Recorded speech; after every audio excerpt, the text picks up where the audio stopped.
The low, rhythmic pulse of the ship's core reverberated through the astral sentinel, a sound that every officer on board had come to associate with safety. Captain Ryland Vega stood on the bridge, his gaze fixed on the endless sprawl of stars beyond the reinforced viewport. His fingers drummed lightly against the armrest of his command chair, a nervous tick he despised.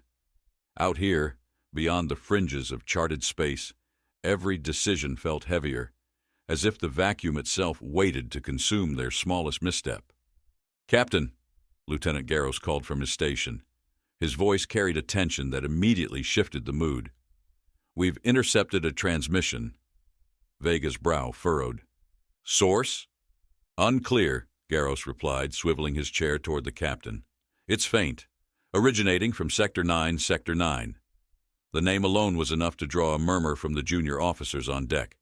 The uncharted region had earned an infamous reputation, a graveyard of failed expeditions and unanswered calls for help. "Patch it through," Vega ordered, his tone firm.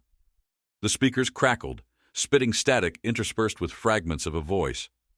Vega's stomach tightened. The voice was garbled, distorted by distance, but certain words punched through the interference like hammer blows. "Massive fleet, unstoppable. They're coming." Silence fell as the transmission cut out. Vega straightened, his jaw set. "Run it through the filter. Clean it up," he instructed. As the bridge crew scrambled to obey, First Officer Lennox approached, his boots whispering against the deck. He leaned in, his voice low enough for only Vega to hear. "Sector 9. We shouldn't even be near this place, sir." Vega glanced at Lennox. And yet, here we are. A second later, the clean transmission played. The voice, human, male, came through clearer this time, tinged with desperation. "This is Research Station Epsilon 17. We are under attack. A fleet of unknown origin, enormous in scale, is advancing. No response to hails. Coordinates transmitted. If anyone hears this, God help us." The recording ended in abrupt static. For a moment no one spoke. Vega let the silence stretch, his mind turning over the words. Unknown fleet. Enormous in scale. The cold weight of uncertainty settled over him like frost, creeping through armor. "Lieutenant Rowe," Vega said, turning to the sensor officer. "What's at those coordinates?" Rowe squinted at his screen, his fingers flying over the controls. "Nothing, sir. According to our star maps, it's dead space." Vega folded his arms, his mind racing. A distress signal in an empty system didn't sit right. It felt like bait, yet it also smelled of truth.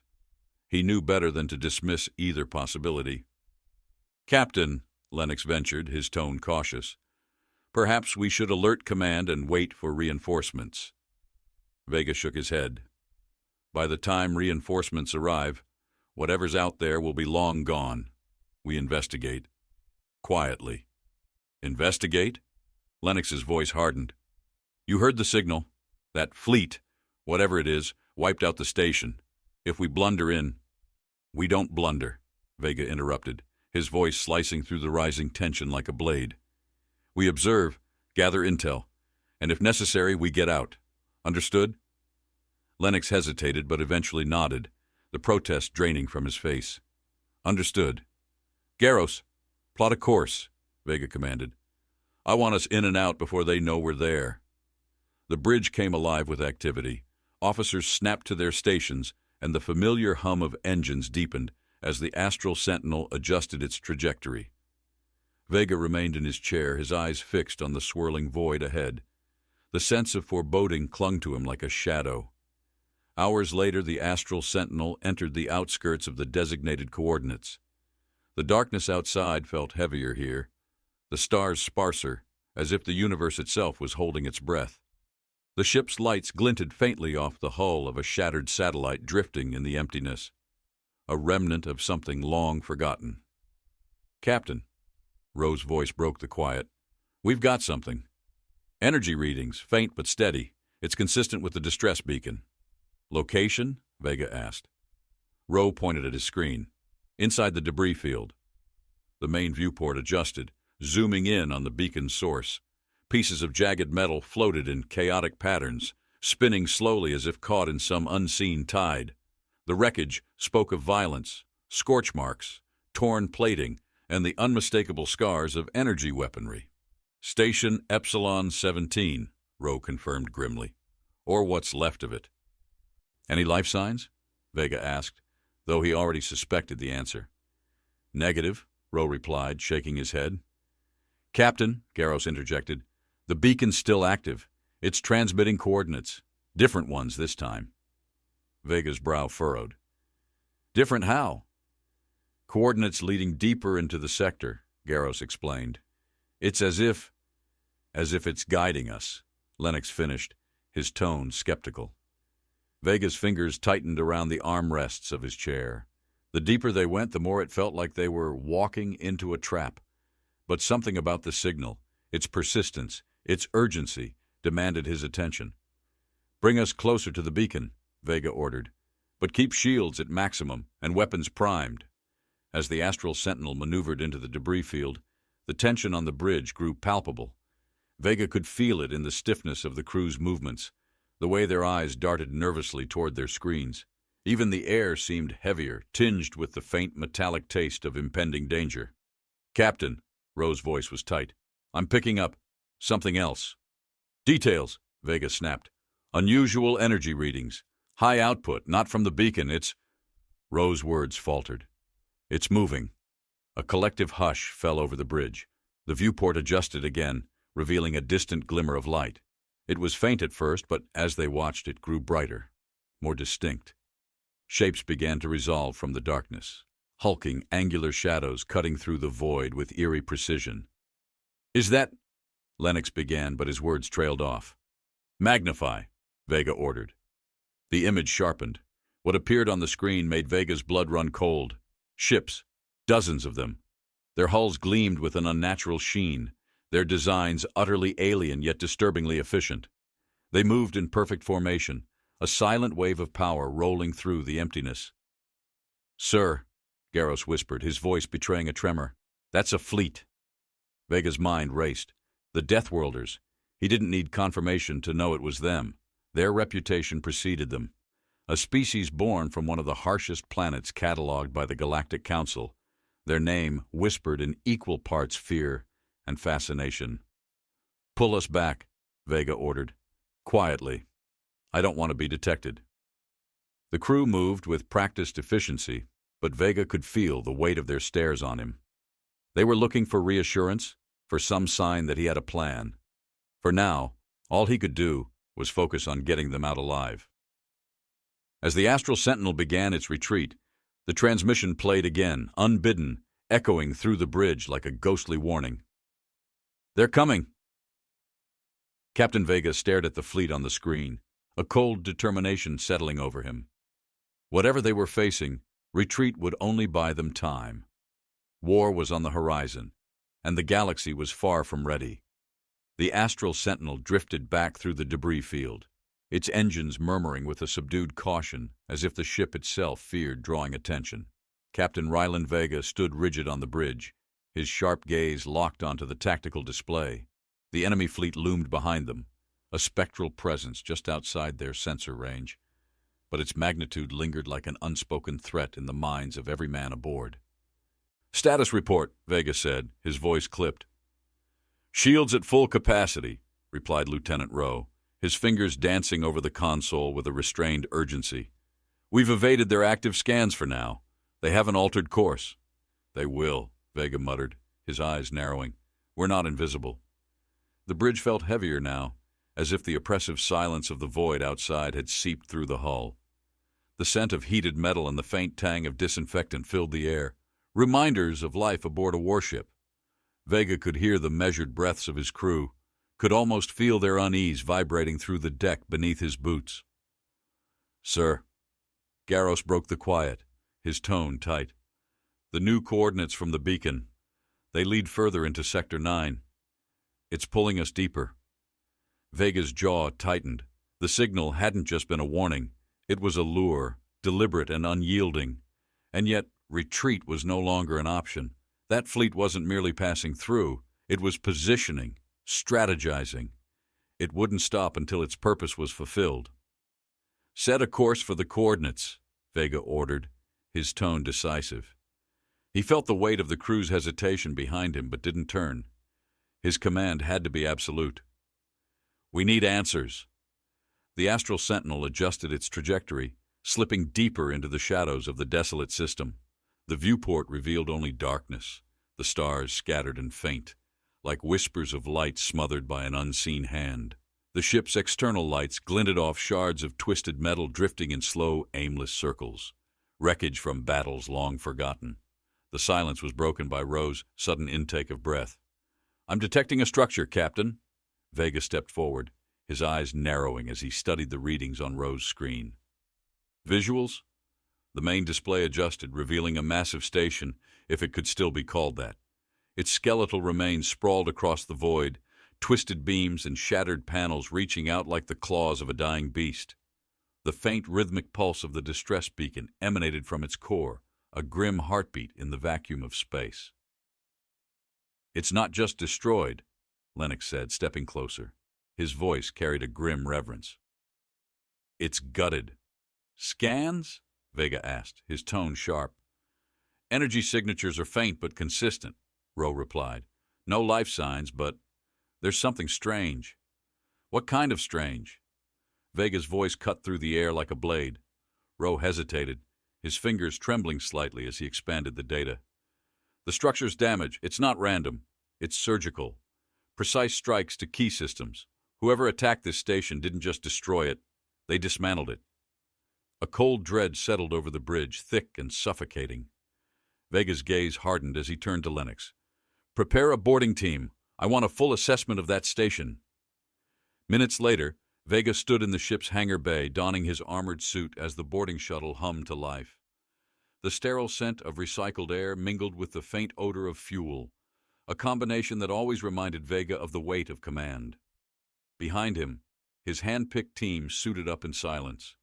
Each man carried the same grim resolve etched into their features. Lennox approached, his visor pushed back to reveal a furrowed brow. "Captain, with all due respect, this feels like a trap." "It probably is," Vega replied, his voice steady. "But traps can be spring-loaded both ways. We're not walking into this blind." The shuttle launched, gliding through the debris-strewn void with ghostly grace.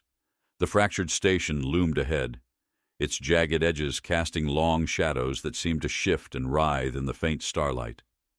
Vega's pulse quickened as the shuttle docked with a screech of metal against metal. The sound echoed through the vessel like a warning. The airlock hissed open, revealing a corridor steeped in darkness.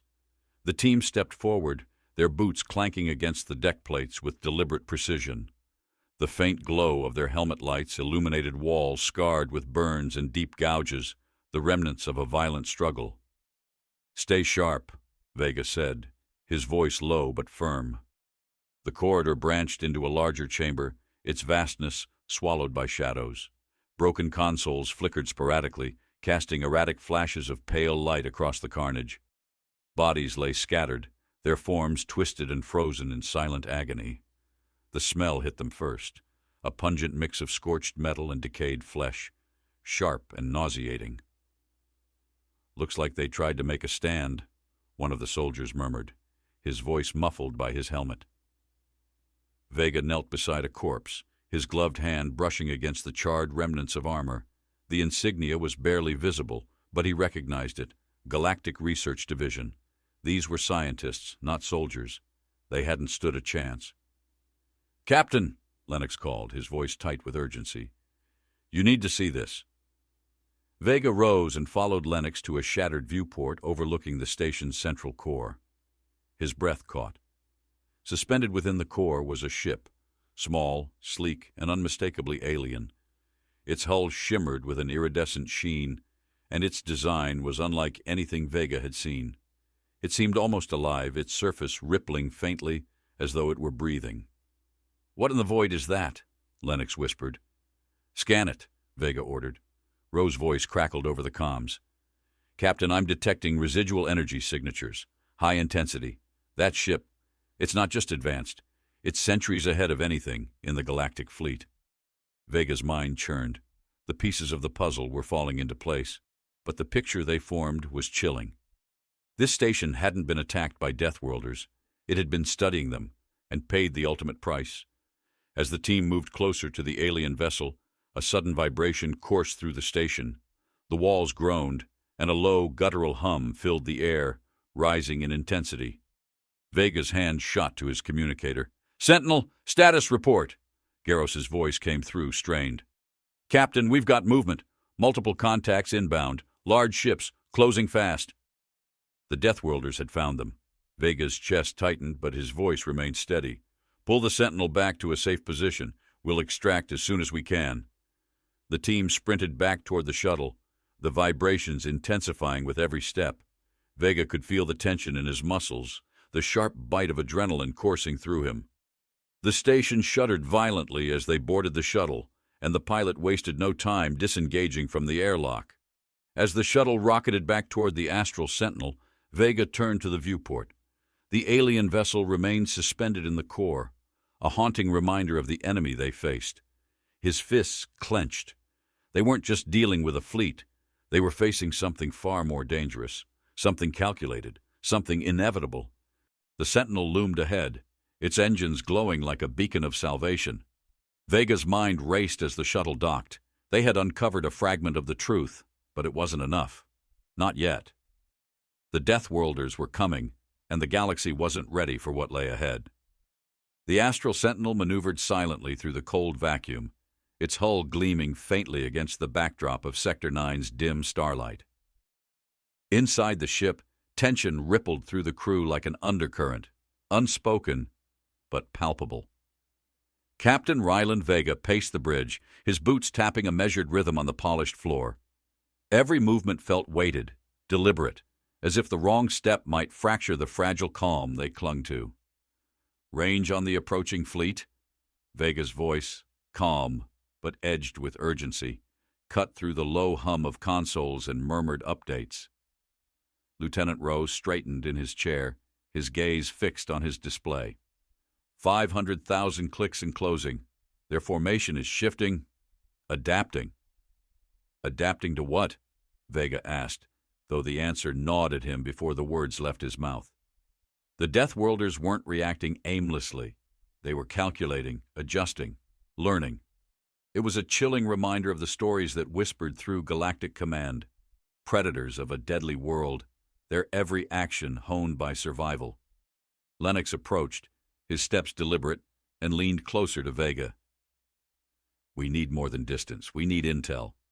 Vega nodded, his mind already moving 2 steps ahead. "Send the stealth probe. Passive scans only." Rowe hesitated for a fraction of a second before executing the command. "Probe away," he announced. The bridge fell silent again, the kind of silence that made men hyper-aware of their breathing, of the faint hum of the life support systems, of the quiet creaks that ships always made, even in the void. On the main display, the probe drifted toward the fleet, a barely perceptible speck against the darkness. The first image came through, grainy but unmistakable. The fleet was larger than they'd estimated, lines of ships that bristled with unfamiliar weaponry and armor unlike anything the Galactic Council possessed. Their surfaces shimmered with dark, matte finishes, absorbing light rather than reflecting it. They were wolves cloaked in shadow, silently asserting their dominance over the void. "Magnify," Vega ordered. The display zoomed in, capturing details that sent a chill crawling down his spine. The ships weren't just advanced, they were meticulously engineered for war. Every line, every angle served a purpose. Their hulls bore scars, old ones, from battles fought and survived. These weren't untested vessels. They were survivors of countless engagements, hardened and ready for more. "Energy readings?" Vega asked, keeping his tone even. Garros's fingers danced across his console. "The cores, they're off the scale. This tech doesn't match anything in the database. It's like they've built engines that thrive under extreme conditions." "Earth," Vega said, the word a weight that seemed to settle over the entire bridge. It wasn't a question, but an acknowledgement of what they already suspected. The Deathworlders had come from the one place in the galaxy no one dared to approach. A world so brutal that survival itself was a form of defiance. Before anyone could respond, the probe's feed flickered. For a moment, static consumed the display. Then the image reappeared, sharper and closer, too close. "They've spotted it," Rowe whispered, his voice taut with disbelief. On the screen, a single Deathworlder ship turned, its prow aimed directly at the probe. No energy buildup, no flash of weaponry. The probe simply ceased to exist, its signal snuffed out like a candle in a gale. The bridge erupted into motion, officers scrambling to recalibrate sensors and recheck data. Vega remained still, his gaze locked on the empty space where the probe had been. "They know we're here," Lennox said, his voice low. "And they're letting us know." Vega exhaled slowly, his mind already moving. "They're testing us, measuring how we'll respond." "What do we do?" Garros asked, his hands hovering over his console. Vega's answer was swift. "We don't flinch. Keep our course steady. Maintain shields and weapons readiness, but no overt actions. If they want to play the predator, let them see we're not prey." The seconds stretched into minutes, the weight of each one pressing down on the crew. Then Rowe's voice broke the tension. "Incoming transmission, Captain." "Source?" Vega asked, his brow furrowing. "It's from the fleet," Rowe said, the words almost reluctant. "Put it through." The main display flickered, and for the first time they saw one of them. A man, human, stood on the screen, his presence a storm contained within the frame. His face was lined, his features sharp as though carved from stone, and his eyes burned with an intensity that made Vega's chest tighten. This was not a man who had known peace. Every line on his face, every rigid angle of his stance spoke of a lifetime spent at war. "This is Commander Elias Kane of the Deathworlder Fleet," the man said, his voice a deep growl that carried the weight of authority. "Identify yourselves." Vega straightened. "Captain Ryland Vega, commanding the Astral Sentinel of the Galactic Fleet. We intercepted a distress signal originating from this sector."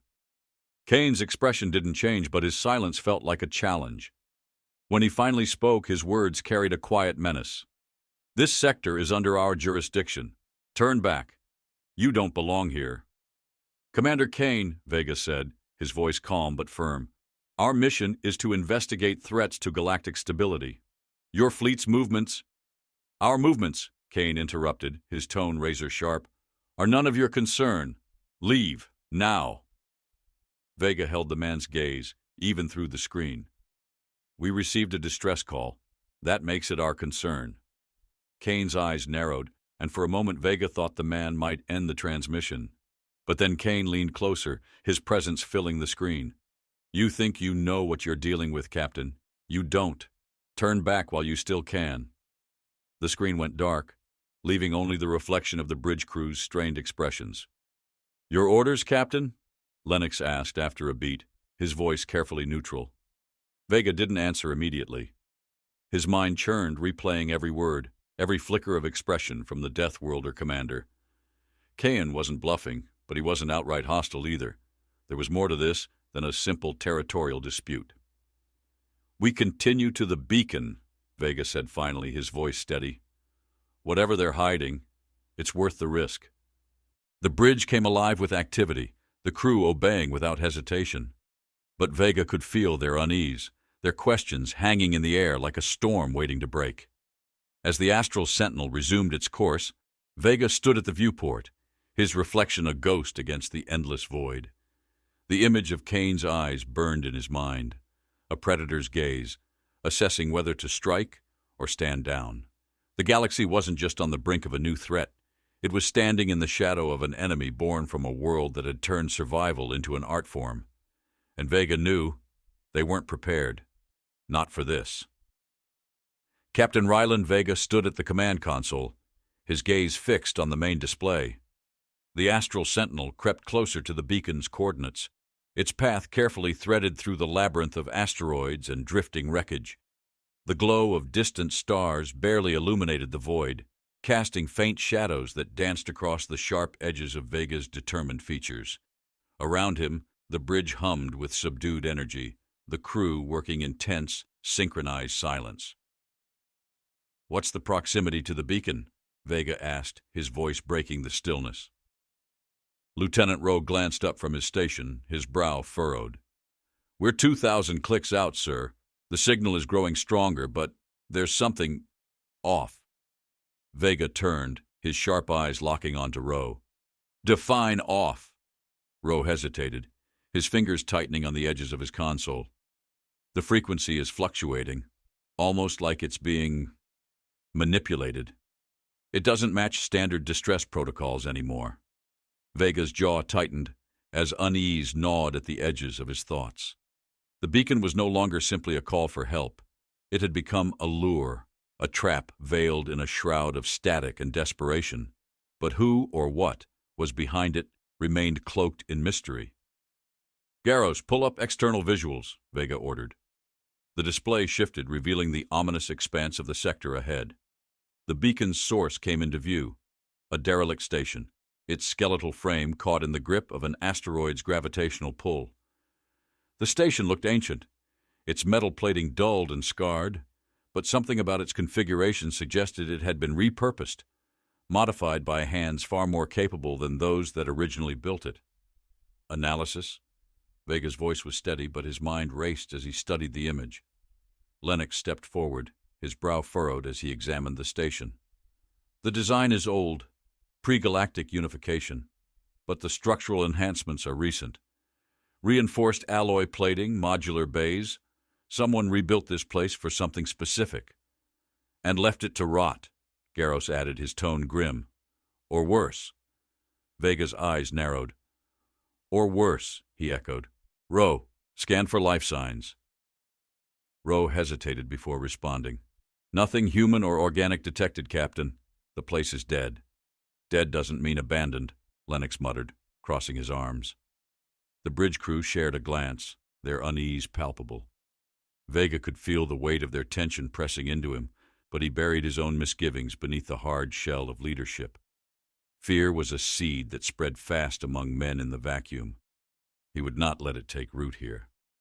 "We'll dock for recon," Vega said, his tone leaving no room for debate. "Garros, prepare the boarding team. Lennox, you're with me." The bridge buzzed with quiet efficiency as preparations began. Vega moved toward the exit, pausing only to meet Rowe's gaze. "Keep the sentinel on high alert. If anything approaches, you don't wait for my orders. You act." Rowe gave a terse nod, his jaw set with resolve. "Understood, Captain." The shuttle descended toward the station, its thrusters flaring faintly as it navigated through the debris-laden expanse. Inside, the boarding team sat in heavy silence, their armored forms reflecting the dim red glow of the cabin lights. The air was thick with the mingled scents of oil and sweat, a metallic tang that clung to the back of the throat. Lennox broke the silence, his voice low. "Do you think they're watching us?" "They've been watching us since we entered this sector," Vega replied. He adjusted the visor on his helmet, his eyes never leaving the viewport as the station loomed closer. "The question isn't if they are. The question is why." The shuttle docked with a muted clang, its magnetic clamps securing it to the station's outer hull. The team disembarked in disciplined formation, their boots striking the deck plates with dull thuds that echoed through the cavernous airlock. The air was stale, laced with the faint, acrid bite of something burned long ago. The first chamber they entered was vast and empty, its walls lined with inactive consoles and shattered glass. The faint glow of their helmet lights cast long, shifting shadows across the space, giving it an eerie semblance of life. "Atmosphere readings?" Vega asked, scanning the room. "Minimal oxygen," one of the soldiers replied, his voice filtered through the comms. "Unbreathable." "Noted," Vega said. "Let's move." The corridors were narrow and twisted, the walls pockmarked with ancient scorch marks and deep gouges. Every step felt heavier, the weight of the station's history pressing down on them like a phantom presence. The air carried the faint scent of rust and decay, mingled with something faintly chemical, sharp enough to sting the nostrils. They reached what appeared to be the control center, a circular chamber dominated by a central console that pulsed faintly with an unnatural blue light. Lennox stepped forward cautiously, his gloved fingers brushing over the controls. "This isn't old tech," he said, his voice tinged with unease. "This is advanced, far beyond anything this station should have." "Can you access it?" Vega asked. Lennox shook his head. "It's locked down tight. Whoever did this didn't want anyone poking around." "Then they underestimated us," Vega said, his tone resolute. "Start poking." Lennox nodded, his fingers moving deftly over the console as he attempted to bypass its defenses. Meanwhile, Vega's gaze swept the room, his instincts prickling. Something wasn't right. The air felt charged, humming faintly with energy that didn't belong in a place so lifeless. A sudden sound shattered the quiet, a metallic scrape, sharp and deliberate. The team froze, weapons raising instinctively. Vega turned, his eyes narrowing as he scanned the shadows beyond the chamber's entrance. "Movement," one of the soldiers whispered. "Something's out there." "Hold your positions," Vega ordered, his voice firm. "Lennox, how much longer?" "I need more time," Lennox replied, his focus unwavering. The sound came again, closer this time. Vega's grip tightened on his weapon as he stepped toward the doorway, his senses honed to a razor's edge. The corridor beyond was dark, its walls flickering faintly with the residual glow of decayed emergency lighting. A shape moved, silent, fluid, and wrong. It was there one moment, gone the next, leaving behind only the faintest ripple of motion in the air. Vega's pulse quickened, but his voice remained steady. "We're not alone." Before anyone could respond, the console Lennox was working on flared to life, its blue light intensifying to a blinding brilliance. Lennox stumbled back, shielding his face as a cascade of symbols and diagrams filled the room, projected onto every surface. The images were incomprehensible, alien in design, but their intent was unmistakable. War. "Captain," Lennox said, his voice tight with alarm, "I think we've just been tagged." The chamber shuddered violently, the walls groaning under the force of an external impact. Alarms blared, their shrill wails slicing through the chaos. "They're here," Vega said, his voice calm despite the storm erupting around them. "Fall back to the shuttle, now." The team moved with precision, their retreat punctuated by the ominous thuds of approaching footsteps, heavy and deliberate, echoing through the station like the heartbeat of something vast and unrelenting. Vega glanced back once, his gaze locking onto the darkness that seemed to follow them, seeping closer with every step. The shuttle bay came into view, its hatch glowing like a beacon of salvation. The team boarded in a flurry of motion, and the pilot didn't wait for orders. The shuttle launched, its thrusters roaring as it tore away from the station. As the shuttle ascended, Vega looked back at the derelict structure, now lit by the faint flicker of explosions rippling through its frame. The Deathworlders were closing in, their intentions still cloaked in shadow, but their presence undeniable. Whatever lay ahead, Vega knew one thing for certain. They had only scratched the surface of a much deeper threat. The astral sentinel plunged through the void, its thrusters blazing a muted orange as it wove a careful path through the asteroid field. Every console on the bridge hummed with activity, data spilling across screens in chaotic streams. Captain Ryland Vega stood in the center, his boots planted firmly, his posture rigid. The bridge lights cast sharp angles across his face, shadowing the tension etched into his features. "Status on the Deathworlder Fleet?" Vega's voice cut through the controlled chaos, sharp and unyielding. "They're holding formation," Lieutenant Rowe replied, his fingers skimming across his console. 72 vessels detected. Trajectory is steady, but their outer perimeter is shifting, like they're anticipating our next move. Vega's jaw tightened. "They're hunting us." The bridge fell into a tense silence. The realization hung heavy in the air, like a blade suspended just above their heads. The astral sentinel wasn't simply evading. It was being studied, analyzed, dissected by an enemy that played a far more calculated game. "Captain," Garros called from the weapons station, his tone taut, "we've armed the proximity mines. They're ready to deploy on your command." "Hold for now," Vega ordered. "Timing is everything." The asteroid field stretched ahead, its jagged forms spinning slowly, casting shifting shadows that danced like ghosts across the bridge. The faint tang of ionized air filled the room, a reminder of the ship's recent close encounters. Vega inhaled deeply, the metallic edge grounding him as he calculated their next move. "Lennox," Vega said, his gaze snapping to his first officer. "Position the cloaked drones in the field. I want them feeding false signals into the Deathworlder sensors. Make them question what's real." Lennox nodded, his movements precise. "Understood. Deploying now." On the main display, the drones slipped into the asteroid field, their cloaking systems rendering them invisible to the naked eye. Vega watched as their faint energy signatures danced across the tactical display, weaving an intricate web of deception. "They're too quiet," Rowe muttered, his voice barely above a whisper.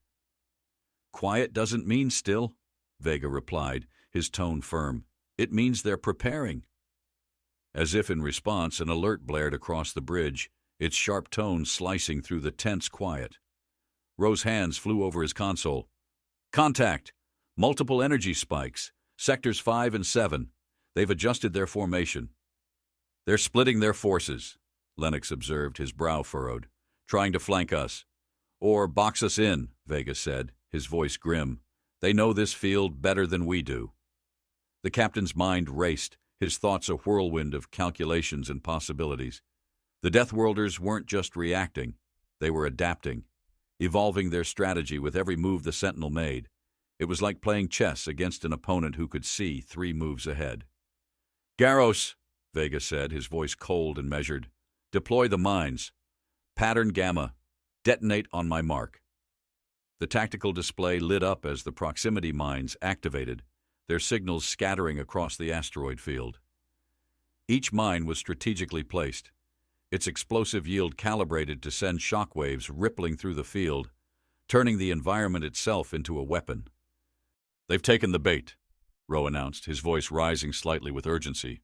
"Their forward line is moving into the field." "Not all of them," Lennox said, his tone sharp. "Their main formation is holding back, maintaining distance." "They're testing us," Vega said, his gaze hardening. "But so are we." On the display, the lead Deathworlder ships approached the mines, their sleek forms cutting through the void with predatory grace. Vega watched as the first ship crossed into the danger zone, its hull gleaming darkly against the faint starlight. "Mark!" Vega commanded.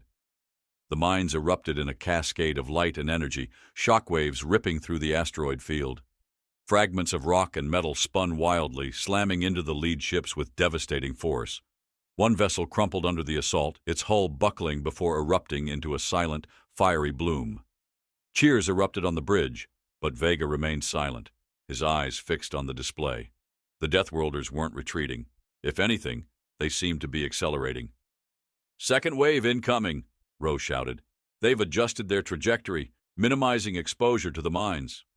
"They're learning," Lennox muttered. "Let them," Vega said, his voice cold as steel. "Garros, focus fire on their lead ships. Create a bottleneck." The Sentinel's weapons roared to life, lances of energy streaking through the void. The bridge vibrated faintly with each discharge, the power of the ship's weaponry coursing through its systems like a living pulse.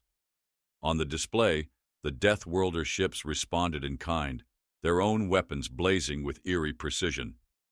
"Shields holding at 78%, Rowe reported, his tone strained. "Redirect auxiliary power to forward shields," Vega ordered. "Hold this line." The battle unfolded in a symphony of destruction, each side testing the other's limits, probing for weaknesses. The Sentinel weaved through the asteroid field, its thrusters flaring as it evaded incoming fire. Explosions rippled across the tactical display, their bright flashes illuminating the dark void. "Captain, their rear line is moving," Lennox said, urgency sharpening his voice. "They're trying to encircle us." Vega's mind raced, calculating the angles, the trajectories, the probabilities. The Deathworlders weren't simply attacking. They were orchestrating, pushing the Sentinel into a position where retreat would be impossible. "We're not retreating," Vega said, the thought forming into words before he realized he'd spoken aloud. "Garros, target the largest asteroid in their path. Detonate our remaining mines around it." "Sir, that'll cause a cascade," Garros said, his tone cautious. "The debris—" "Will give us cover," Vega interrupted. Do it. Garros nodded, his fingers flying over the controls. The tactical display lit up as the mines detonated, sending the asteroid into a catastrophic collapse. Massive chunks of rock hurtled through the field, colliding with Deathworlder ships and forcing their formation to scatter. They're regrouping, Rowe said, his voice tight. But we've bought some breathing room. Not for long, Lennox added, his gaze fixed on the display. Their main fleet is advancing. They're done playing. Vega exhaled slowly, his mind already moving to the next step. The Deathworlders were relentless, their tactics as unforgiving as the world that had shaped them. But Vega knew one thing. They weren't invincible. Prepare the ion cannon, Vega said, his voice low but resolute. Target their flagship. If we're going to send a message, we send it to the one leading the charge. The bridge crew moved with purpose, the weight of the battle pressing down on them, but not breaking them. Vega's gaze remained fixed on the display, his thoughts razor-sharp. The Deathworlders had underestimated the Sentinel. That was their first mistake, and Vega would make sure it was their last. The astral Sentinel trembled under the force of its own ion cannon, a deep rumble reverberating through the hull as the shot streaked toward the Deathworlder flagship. Captain Ryland Vega gripped the armrests of his command chair, his eyes fixed on the display. The energy bolt, glowing with a fierce intensity, carved through the darkness like a spear aimed at the heart of a titan. "Impact in 3 seconds," Garros called out, tension lacing his voice. The bolt struck its target, colliding with the flagship's forward shields. The resulting explosion rippled outward in a cascade of light, briefly illuminating the jagged silhouettes of the enemy fleet. For a heartbeat, the bridge was silent, every man frozen as they watched the screen. "Status!" Vega demanded. "Shields are holding, but—" Rowe trailed off, his eyes scanning the readouts. That blast destabilized their formation. Some of their smaller ships are repositioning, erratic movements. They didn't expect that, Lennox muttered, leaning toward his console. They're regrouping, but their response feels reactive, like we caught them off guard. Vega's instincts prickled. No, he said quietly, shaking his head. They're baiting us. Garros frowned, his hand hovering over the weapons panel. Captain? Look at their positioning, Vega said, pointing to the tactical display. It's too spread out. They're drawing us in, forcing us to commit while their heavy units prepare something bigger. The realization struck the bridge like a thunderclap. The Deathworlders weren't retreating. They were evolving, their tactical web shifting with predatory precision. Vega could almost feel their unseen commander watching, analyzing, waiting for him to make a mistake. "Redirect power to lateral thrusters," Vega ordered, his tone sharp. "We need to break out of this funnel." As the Sentinel veered to starboard, Vega's thoughts churned. Every encounter with the Deathworlders had deepened the mystery surrounding their motives. Why were they here? What was driving them?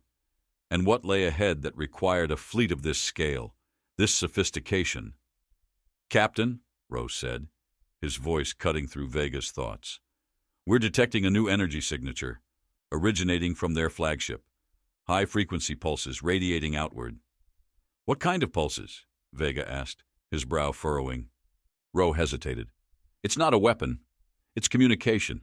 Encrypted, but massive. They're transmitting something, possibly to another part of their fleet." The words settled heavily over the bridge. Lennox's eyes darkened. "If they're calling reinforcements, we're already outnumbered." "No," Vega said, his tone colder than before. "This isn't reinforcements. This is coordination." The realization turned his unease into a sharp edge of dread. The Deathworlders weren't merely reacting to the Sentinel's attacks. They were synchronizing their efforts with something else, something far beyond the scope of this battle. "Can you isolate the signal?" Vega asked, turning to Rowe. "I can try," Rowe replied, his fingers moving deftly across the console. "But whatever encryption they're using, it's layered, complex." "Keep at it," Vega said. "If we can figure out what they're saying, we'll know what they're planning." As Rowe worked, the bridge settled into an uneasy rhythm. The faint scent of ozone lingered in the air, mingling with the metallic tang of overheated systems. Vega could feel the vibration of the engines beneath his feet, a steady reminder of the ship's fragile existence amidst the void. Every sound, the hum of consoles, the distant thrum of weapons fire, felt amplified, pressing against the nerves of every man present. "Captain," Lennox said suddenly, his tone sharp. "Look at this." Vega stepped closer to Lennox's station, his eyes narrowing at the display. A new set of coordinates had appeared, overlaid on the tactical map. They led to a point deeper within the sector, beyond the asteroid field. "That's not part of their fleet's trajectory," Lennox said. "It's separate, like an anchor point." "They're protecting something," Vega murmured, his voice low. The thought hung in the air, heavy with implication. "What could they possibly need protecting?" Garros asked, his voice tinged with frustration. "They're the most dangerous force we've ever encountered." "That's the question, isn't it?" Vega replied, his tone thoughtful. "Whatever it is, it's important enough for them to risk showing their hand." Rowe's voice broke the tension. "Captain, I've isolated part of the signal. It's fragmented, but I think it's a warning." Vega's head snapped toward him. "A warning to who?" "Unknown," Rowe said, shaking his head. "But the phrasing, what I could decipher, it's catastrophic. They're talking about an extinction-level event." The words hit Vega like a physical blow. Extinction. The Deathworlders weren't simply moving through the sector. They were running from something, and whatever it was big enough to send the galaxy's most feared predators into motion. "We need to follow those coordinates," Vega said, his voice steady but filled with a quiet urgency. "Whatever they're protecting, it's the key to all of this." Lennox hesitated. "Captain, if this is a trap, then we spring it," Vega interrupted, his gaze unwavering. "We don't have the luxury of waiting to see what happens next." The Sentinel adjusted its course, slipping out of the asteroid field and into open space. The tactical display showed the Deathworlder Fleet repositioning, but Vega noted the absence of pursuit. They weren't trying to stop him. They were steering him. The coordinates led to a vast, empty expanse of space, devoid of stars or debris. The blackness here felt deeper, heavier, as if the void itself were holding its breath. At the heart of it was a single structure, its silhouette barely visible against the darkness. "Magnify," Vega ordered. The display zoomed in, revealing the object in greater detail. It was a station, but unlike any they had seen before. Its surface shimmered faintly, as if coated in liquid metal, and its design was alien in every sense of the word. Angular spires jutted out from its core, radiating an eerie blue light that pulsed in irregular patterns. "Scans?" Vega asked, his voice sharp. Rowe's hands moved swiftly over his console. "Energy readings are off the charts. This thing is generating power levels equivalent to a small star. No life signs detected, but there's a massive data stream coming from its core." "It's a relay," Lennox said, his tone grim. "They're not just protecting it, they're using it." "For what?" Garros asked. Vega's gaze hardened. "That's what we're about to find out." As the Sentinel approached the station, the Deathworlder Fleet held its position, a silent wall of power and menace. Vega's thoughts churned, his mind racing to piece together the fragments of information they had gathered. The warnings, the signals, the secrecy, it all pointed to something larger, something that went beyond the Deathworlders themselves. "Prepare a boarding team," Vega said, his tone resolute. "If they're hiding answers, we're going to find them." The bridge crew moved with purpose, their unease overshadowed by determination. As Vega donned his armor once more, he couldn't shake the feeling that they were standing on the edge of a precipice, staring into an abyss that had yet to reveal its full depth. The Sentinel drew closer to the station, its lights reflecting faintly off the alien surface. Vega's heart pounded in his chest, not from fear, but from the anticipation of what lay ahead. Whatever the Deathworlders were running from, it was here, waiting. The alien station loomed ahead, its angular spires pulsing faintly with a strange blue light that seemed to defy the vacuum's silence. The Astral Sentinel held position just outside the station's presumed defensive range, its thrusters humming faintly as the ship adjusted its trajectory. Captain Ryland Vega stood in the observation bay, his sharp gaze fixed on the alien construct. The faint reflection of his face in the viewport mirrored the weight of command etched into his expression. "Status on the Deathworlder Fleet?" Vega asked, breaking the tense quiet. Lennox's voice crackled through the comms. "Holding position, Captain. No signs of aggression, but their ships are still tracking our every move." Vega nodded, his jaw tightening. The Deathworlders weren't attacking. They were waiting. It was a game of patience, and Vega knew that the next move would dictate the outcome of this precarious standoff. "Captain," Rowe's voice cut through the silence, steady but with an undercurrent of unease. "Scans confirm what we suspected. That station is acting as a relay, a central node for an immense data network. The energy readings are consistent with subspace communication." "Subspace communication?" Lennox asked, his tone sharpening. "You're saying they're transmitting across light years?" "Not just transmitting," Rowe replied, his fingers dancing across the console. "Coordinating. Whatever this network connects to, it's massive. And it's moving." Vega inhaled deeply, the implications settling heavily on his mind. The Deathworlder Fleet wasn't a singular force. It was part of something much larger, something that spanned the galaxy. "Do we have enough to intercept their data?" Vega asked. "Barely," Rowe admitted. "Their encryption is unlike anything we've encountered. It'll take time to decode even fragments." "Time isn't on our side," Vega said, turning to face the bridge. "We need access to that station." The crew exchanged uneasy glances. Lennox stepped forward, his expression grim. "If we board that thing, we're walking into unknown territory. Blind. Their tech, their defenses. We have no idea what we're dealing with." "That's why we plan," Vega replied, his tone calm but firm. "This isn't a leap into the dark. It's a calculated risk." The bridge hummed with subdued tension as Vega began outlining their strategy. His voice carried the weight of experience, each word deliberate, each decision rooted in necessity. "We'll split into 2 teams, Vega explained, gesturing to the station on the tactical display. Team 1 will enter the station's command center, extracting any data we can access. Team 2 will secure key systems, focusing on power and communication nodes. Disabling their network isn't just an option. It's a priority."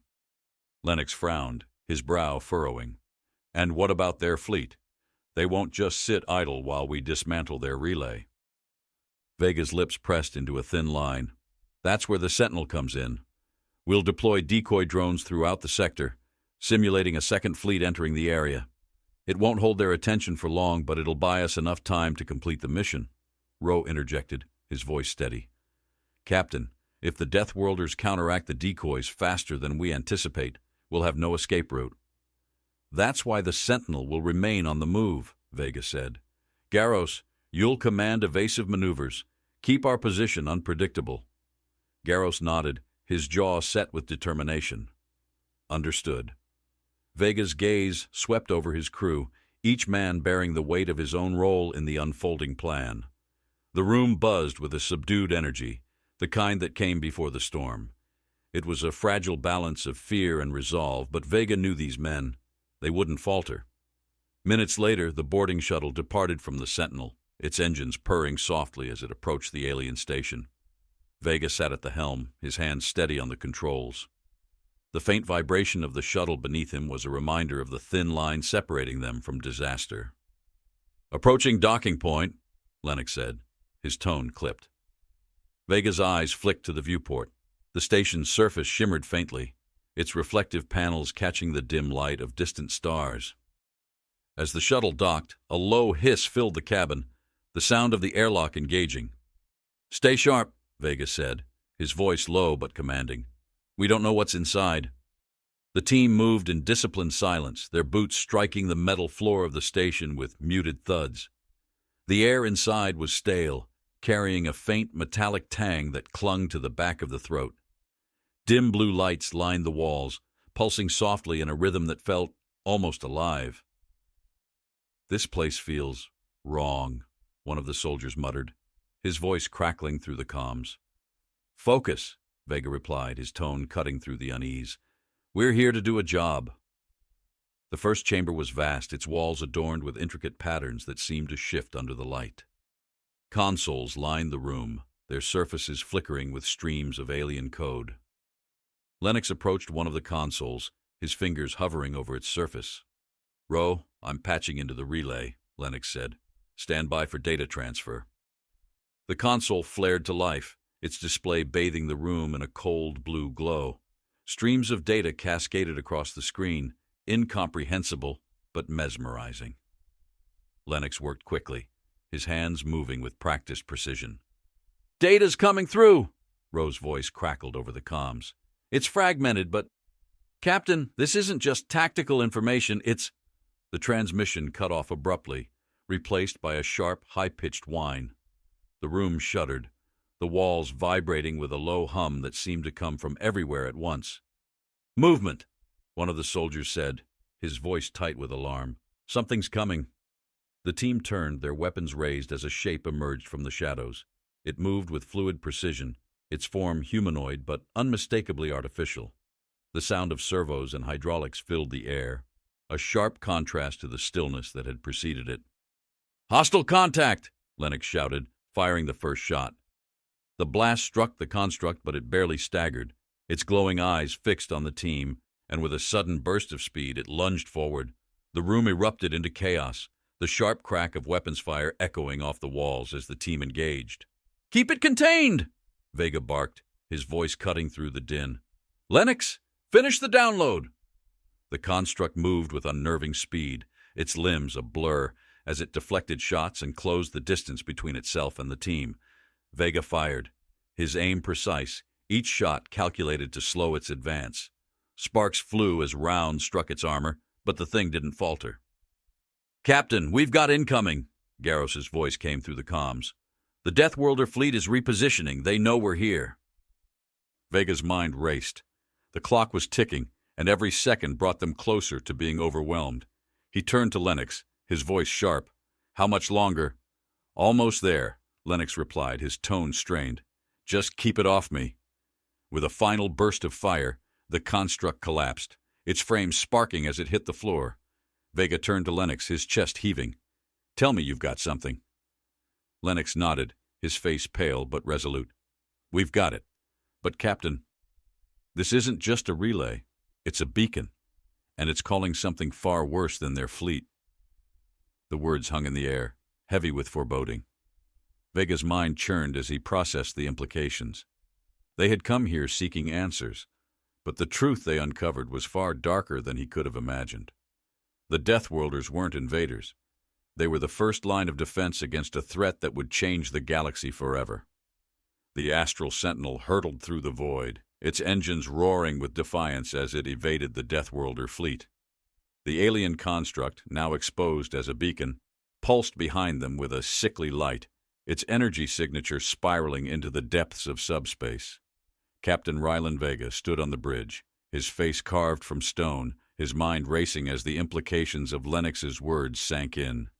"A beacon," Vega repeated, his voice low but brimming with tension. "It's summoning something." "Not just something," Lennox said, his tone sharp. "Something far worse than we've ever faced. The data we pulled, it references an entity, a machine intelligence spanning entire systems. It doesn't conquer, Captain. It consumes." The bridge crew exchanged uneasy glances, the gravity of Lennox's revelation pressing down on them like the weight of a collapsing star. Ro broke the silence, his voice trembling despite his best efforts. "The Deathworlders weren't running from us. They were running ahead of it. They've been fighting a war we didn't even know existed," Lennox said, his eyes darkening. "And we've been stumbling around, thinking we were the center of it all." Vega clenched his fists, his gaze locking onto the tactical display. The Deathworlder fleet was closing in, their formation tightening like a noose around the Sentinel. He could feel their strategy unfolding, each movement calculated to force his hand. "Captain," Garros said, his voice tense, "we can't outrun them. They'll box us in before we clear this sector." "We're not running," Vega said, his tone like steel. "We have their answers. Now it's time to show them ours." The room stilled. Even the hum of the consoles seemed to fade, replaced by the pounding rhythm of the crew's collective pulse. Vega's voice cut through the tension, calm and commanding. "Prepare for contact. Signal the Deathworlder flagship. They wanted us to understand. Let's see if they're ready to talk." The comms officer hesitated for only a moment before opening the channel. The display flickered, and once again the grim visage of Commander Elias Kane filled the screen. His piercing gaze bored into Vega, and for the first time there was no mistaking the faint shadow of respect in his expression. "Captain Vega," Kane said, his voice low and deliberate, "you've proven resourceful. I'll grant you that. But you've taken what you don't understand. You've crossed a line." "I crossed the line because you drew it," Vega shot back, his voice unwavering. "You've been hiding the truth, Commander. We know about the beacon. We know what's coming." Kane's eyes narrowed, and for a moment the silence was deafening. Then he spoke, each word heavy with the weight of knowledge earned through fire. "What's coming, Captain, is not something you can fight. It's not something you can bargain with. It's a force of annihilation, a machine intelligence, born of a star-spanning war we barely survived. It devours everything, planets, fleets, civilizations. It's why we've become what we are, why we adapted." "And you left the rest of us blind to it," Vega said, his voice edged with accusation. "You didn't warn us. You didn't prepare us. You left us to die in ignorance."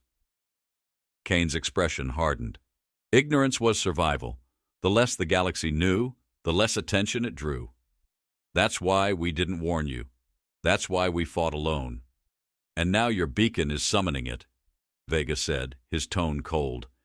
"You've lost control, Commander. Whatever your intentions were, this is on you." Kane's jaw tightened, but there was no denial in his eyes, only resolve. "Then we finish it here." "You can't," Vega said, stepping closer to the display. "Not without us." Kane blinked, caught off guard by the audacity in Vega's words. "You think your fleet, your council, can make a difference? You're a civilization built for comfort, not survival. We're the ones who've lived through the fires. You're soft." Vega's voice dropped, cold and cutting. "You've made the mistake of thinking that survival is strength, but you don't understand what humanity does when it's pushed. You don't know what happens when we fight not for survival, but for something greater." "Hope," Lennox added quietly from his station, his voice steady. "That's what we fight for." Kane stared at Vega, the weight of the silence building between them. Then, finally, he spoke. "Your hope will burn." "Maybe it will," Vega replied. "But if we fall, we'll fall fighting beside you. Because this isn't just your war anymore, Commander. It's ours." Another silence stretched, but this time it carried a different weight. Kane's gaze shifted, his mind turning over possibilities Vega couldn't see. Finally, the Deathworlder commander nodded, a subtle gesture that carried the force of a decision that would shape the galaxy. "Very well, Captain," Kane said. "You want to fight? Then fight. But don't think for a second this is a partnership. You'll follow our orders.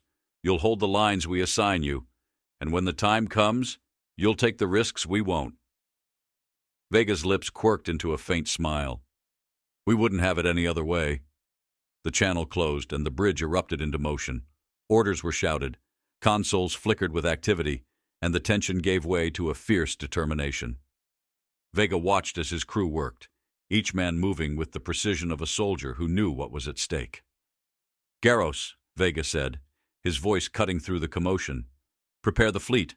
We're not just holding the line, we're taking the fight to them." The Sentinel surged forward, its thrusters blazing as it joined the Deathworlder formation.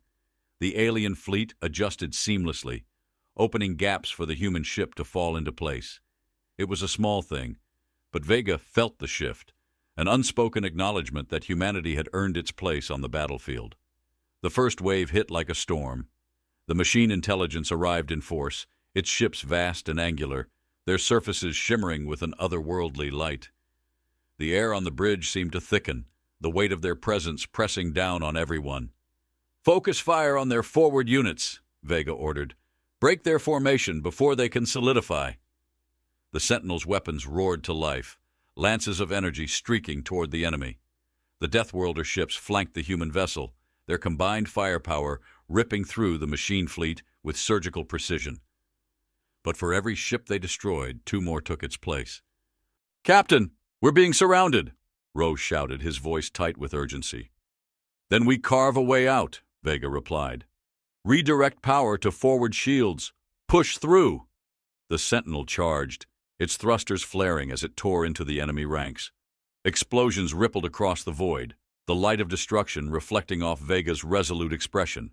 The bridge shook with every impact, but the crew held firm, their resolve unbroken. "Message from Kane," Lennox said, his voice cutting through the chaos. "He's asking for a coordinated strike on their central command vessel." Vega's lips curved into a grim smile. "Tell him we're already on it." As the battle raged, Vega felt a shift. Not just in the tide of the fight, but in something deeper. Humanity was no longer an observer in the galaxy's wars. They were a force to be reckoned with, a beacon of hope in the darkness. And as the Sentinel surged toward its target, Vega knew one thing for certain: the Deathworlders were no longer alone. Humanity had joined the fight, not as survivors, but as saviors.